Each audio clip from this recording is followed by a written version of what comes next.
Penguin Random House presents The Rise of the BJP, the making of the world's largest political party by Bhupender Yadav and Ila Patnaik. Read by Dipti Singh. The Rise of the BJP, the making of the world's largest political party, Bhupender Yadav and Ila Patnaik. Preface. In elections after independence, the Congress dominated the political landscape of India. The RSS, the Jana Sangh and the BJP emerged from this background, facing enormous challenges.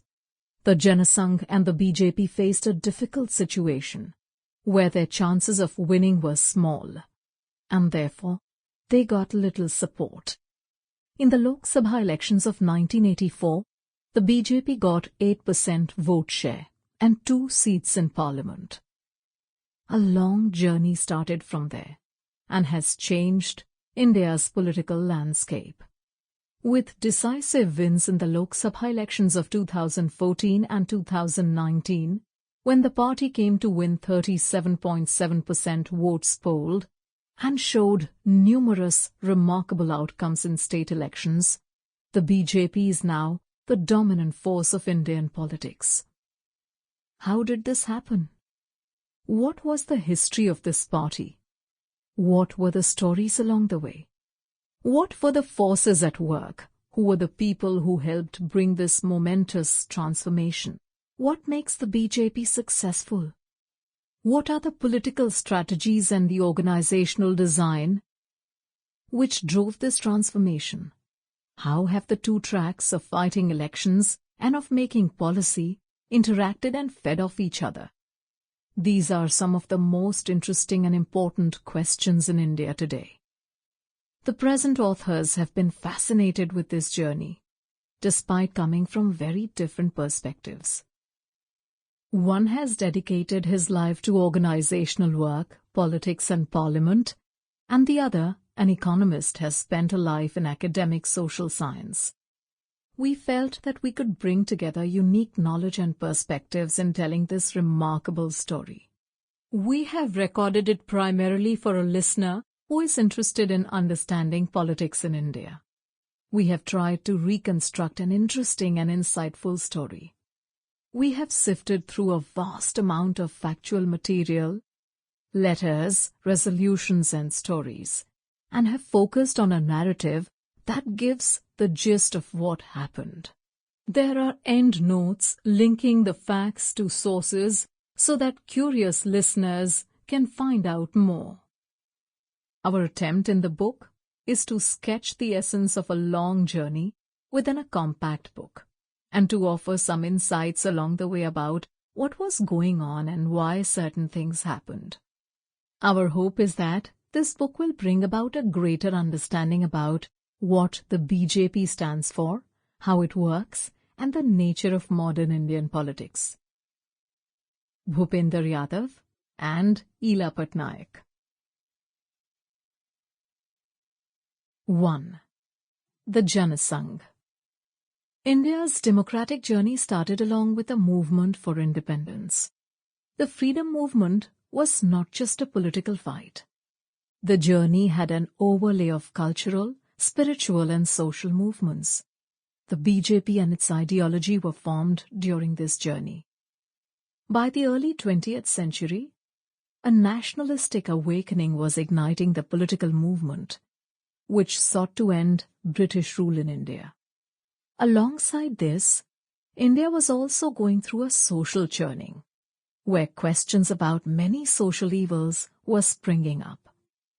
This process was assisted by the turmoil experienced by the Indian intelligentsia, who started understanding the West.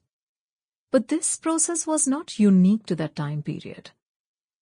There were poets and social reformers going all the way back to the Middle Ages, who had created a body of stories, songs and poems, broaching questions on human values and dignity, gender equality and untouchability in society. These messages were particularly influential as they were penned in the lingua franca of the people. Alongside this, there was thinking about spirituality and high philosophy. These strands of thought came together in India's response to British rule. This backdrop laid the social, cultural, and intellectual foundations for the remarkable achievements of the freedom movement after Mahatma Gandhi returned to India from South Africa. Gandhi was able to bring diverse groups together around a coherent ethos. He steered the independence movement, paying great attention to not just the proximate goal of freedom, but the moral and political foundations of the future republic. He thus emerged as the focal point of both political and philosophical leadership. He gave India the concept of Hind Swaraj and wanted the country to work under the framework of Swaraj or self-rule in its journey as an independent nation. In many ways, mainstream Indian culture of the 20th century was shaped by the synthesis of Indian and Western cultures.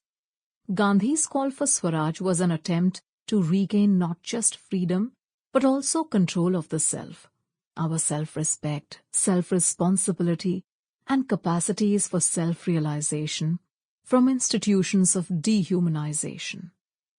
In his vision, politics was not a means to power, but an act of service.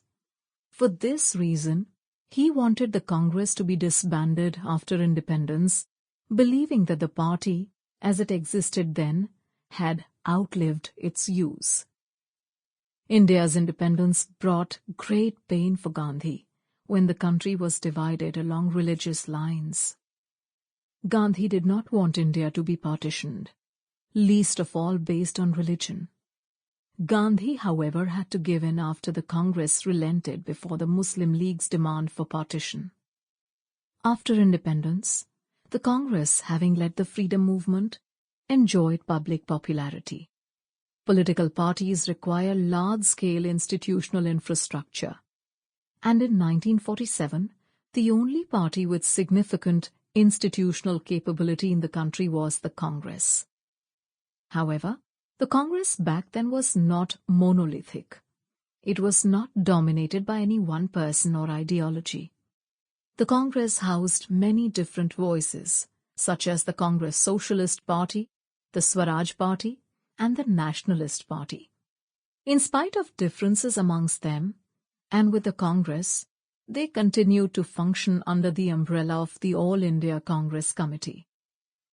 On the other hand, under the leadership of C.N. Annadurai, regional parties in the south were inspired by Dravidian ideologies. Although for 20 years after independence, the Congress was the ruling party in Tamil Nadu. The Congress's hegemony ended when the Dravida Munnetra Kazhagam, DMK, won the state elections. One such political party that emerged during this period was the Bharatiya Janata Sangh. It was formed in October 1951 in Delhi. The Jana Sangh was formed by people who felt deeply about India as a cultural and spiritual entity. The events that led to the formation of the Jana Sangh began much earlier with the formation of the Rashtriya Swayamsevak Sangh, RSS. Rashtriya Swayamsevak Sangh, RSS. The RSS was established on 27 September 1925, on the day of Vijayadashami, by Keshav Baliram Hedgewar. Hedgewar was born in Nagpur, the city where the foundation of the RSS was laid, and which continues to be its headquarters. Hedgewar was enrolled in a British school in Nagpur, but was expelled from it for participating in anti-British demonstrations. He obtained a medical degree from the University of Calcutta. Upon his return to Nagpur, after establishing his medical practice, he began giving shape to the RSS. He did not marry, nor did he take the ritualistic sannyas, but dedicated his life to building an organization with nationalism as its bedrock. Hedgewar did not start the RSS with any customary speech. He believed Sample complete. Ready to continue?